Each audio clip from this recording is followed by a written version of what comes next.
Welcome to Work Mom Says. Don't be an idiot. And now, here's your host, Work Mom.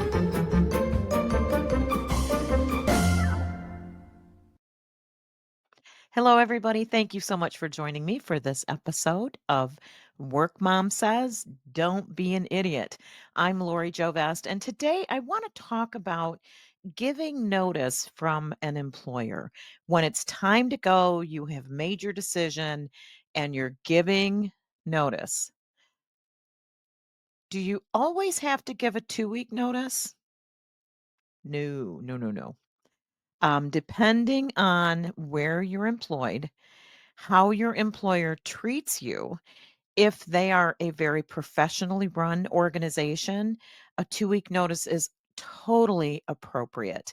And I would actually recommend it in those situations. If you like your job, but you were simply leaving to look for, the opportunity to get a promotion or more money, or maybe you were moving. In those situations where you don't want to burn a bridge, a 2-week notice is a really good thing. When you give a 2-week notice, you get to take those 2 weeks and make it easier for your employer to fill the position with the next person. I've actually offered, depending on, what size the company is and where you fit in that corporate structure, I've actually offered to find my replacement. And I've done that at several places because that really does put you in a good place with the employer. I mean, it shows that you still care, that you are highly professional, and that you don't want to leave them in a lurch, right? That's really, really appropriate. So, yes, when you are leaving an employer that's been good to you, or even just moderately okay, go ahead, make that a 2-week notice. Prepare the next person for the position, finish up your projects, do a really good job wrapping it up.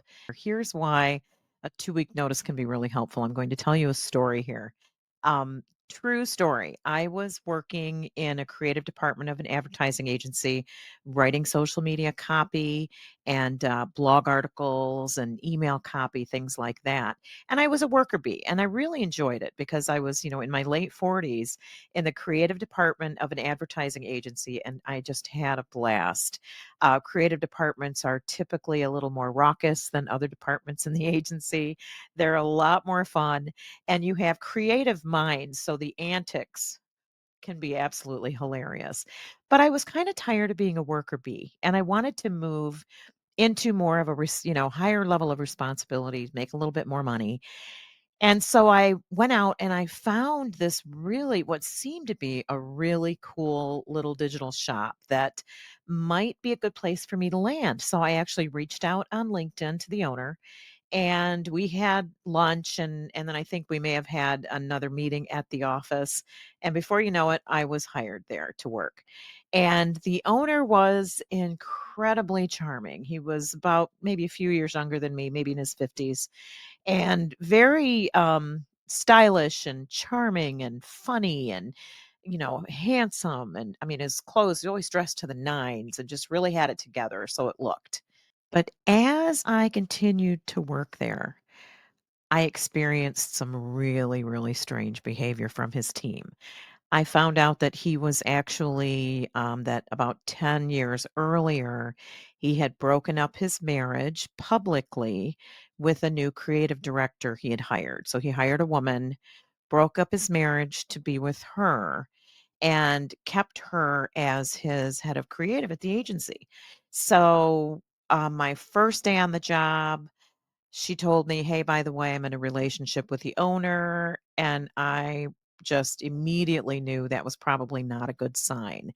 When you have got the owner of the company in a relationship with someone on the staff, unless you're talking about a company that maybe the founders were married, that kind of thing, that's typically okay because it's a family business. Those can be really good to work for.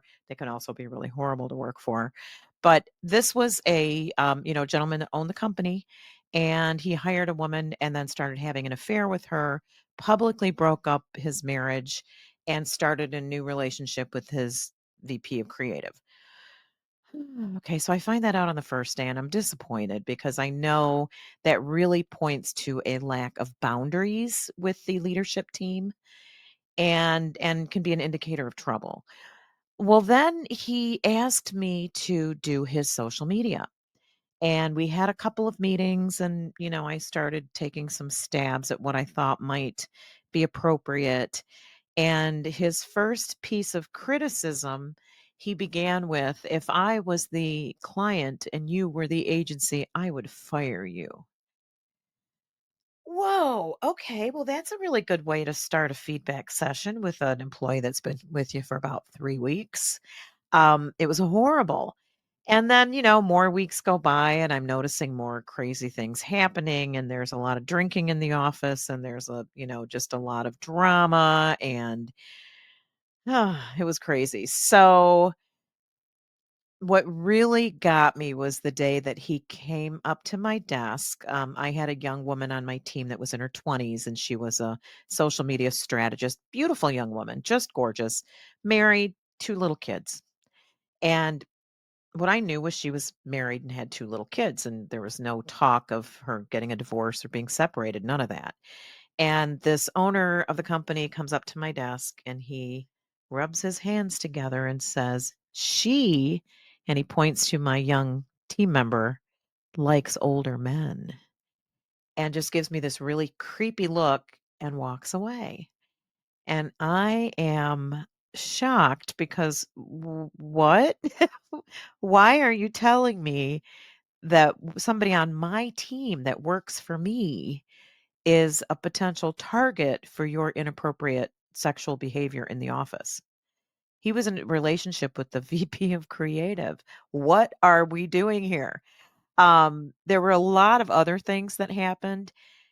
And I literally told my husband one day, "Oh my God, I'm not going to make it. I can't work here.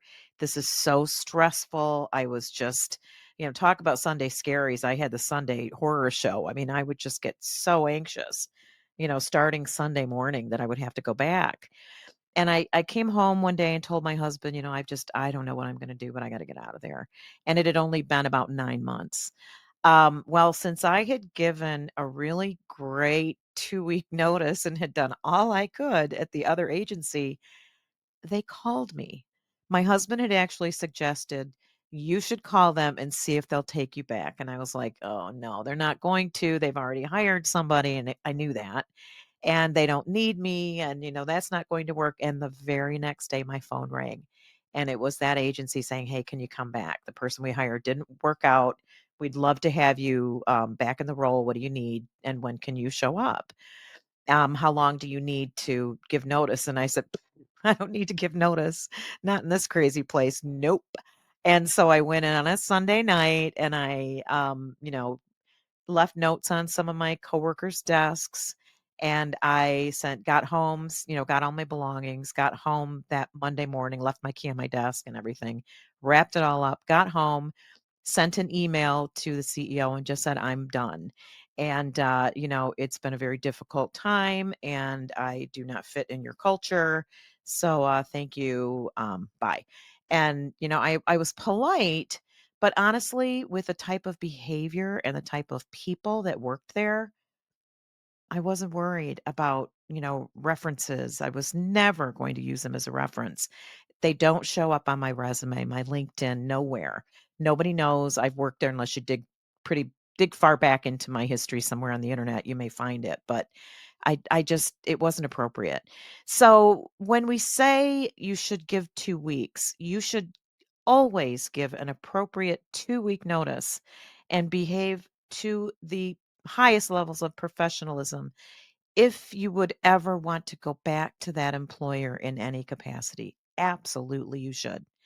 And if you're working in a place that's kind of a toxic shit show and the owner may be using the staff as his dating pool, or you've got drinking all day long, or you've got, sexism or racism or inappropriate behavior, don't worry about 2 weeks because in a lot of cases, people that support that kind of behavior at the office will make those last 2 weeks a living hell for you. I've seen it happen, and you don't want that. So when you're in a toxic relationship, bye, work through the day, and head out.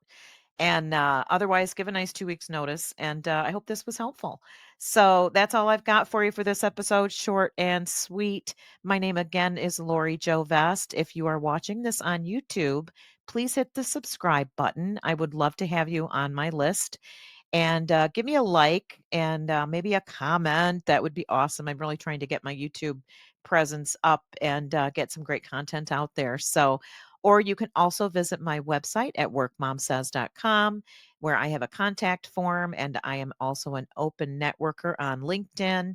So reach out to me there if you have any ideas for guests I should have on, topics I should cover. I would absolutely love to hear from you. So that's what I've got for you. I'll see you again soon. Thanks for listening to Work Mom Says. Don't be an idiot. For more information, you can email WorkMom at lori@workmomsays.com. That's Lori at workmomsays.com. And remember, Don't be an idiot.